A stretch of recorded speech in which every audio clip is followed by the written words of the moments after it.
Flashback to 2020, we were spraying down Amazon packages so we wouldn't get a virus. The National Guard was being deployed because we had a curfew everywhere. The food and the water and the toilet paper were not on the shelves. Everything was hard to get. And we were in the middle of a pandemic that was silently killing everybody. But while the world was panicking, I was quietly dying. This isn't just about the pandemic. It's about what I did to my body. Let's get into it.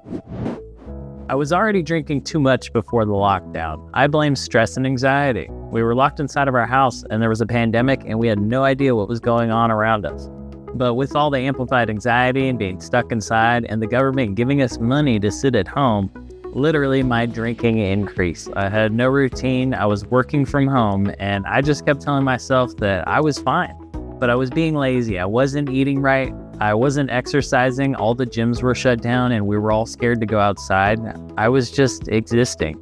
This is when TikTok came out and I thought all the alcohol content and all the beer content was funny. So I started making my own, not thinking that, hey, this is gonna kill me in the future. We had trouble getting groceries and toilet paper and just normal meats. So even going to Costco was stressful. It would take multiple hours. We would fight over toilet paper if there was any left. It was just a stressful time, and I used drinking to cope with it. With the economy shutting down and all the businesses shutting down and everything going on during the pandemic, my body started shutting down. I had no appetite. I had no energy. I couldn't even walk up a flight of stairs. I was getting really bloated, and I just kept drinking. I started shaking. I started blowing up with fluid, and all I wanted to do was drink.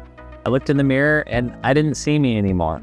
I saw a big bloated guy that was just drinking a lot of liquids and wasn't eating very well. When we finally went to the ER and I got my blood work back, my liver was shot. My platelet count was almost to nothing. My MELD score was a 23, which was a 45% chance of not making it within 3 months. They said, you're probably gonna have to get a liver transplant. And I said, what? They said, you're probably gonna need a liver transplant. You're jaundiced, swollen, and you have portal hypertension. I didn't even know what cirrhosis was, but I had it now. The nurse that took my blood in the ER said I needed to stop drinking or I wasn't gonna make it. And I was so caught up in it, I said, what do I need to stop for? 3 days, a week, 2 weeks? She said, you need to stop forever. I learned a lot about liver health during my pre-transplant consultation and orientation. Me and my family sat through it and we got to learn a lot about what to eat and all the stuff that will help our liver rejuvenate itself and get strong for the transplant. I was then put on the transplant list. That next day after the ER visit, I quit drinking cold turkey. I had no idea I was gonna lay in bed for the next 3 to 6 months and not be able to move or eat anything, but this was not my rock bottom yet. I'll get into that later. Here's what I did. I sipped on water. I started eating nutrient-rich foods with low salt and low sugar.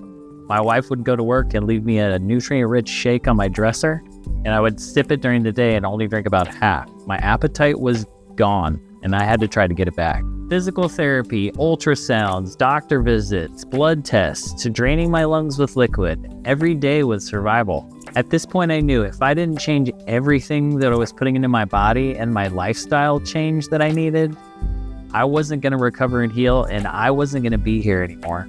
With the doctor's help and all the medications, slowly my body started getting better. I started gaining muscle back, and my MELD score was dropping from a 23 all the way down to an 8. The result was I started gaining weight again, I started walking again, I started sleeping again, and I started getting my life back again.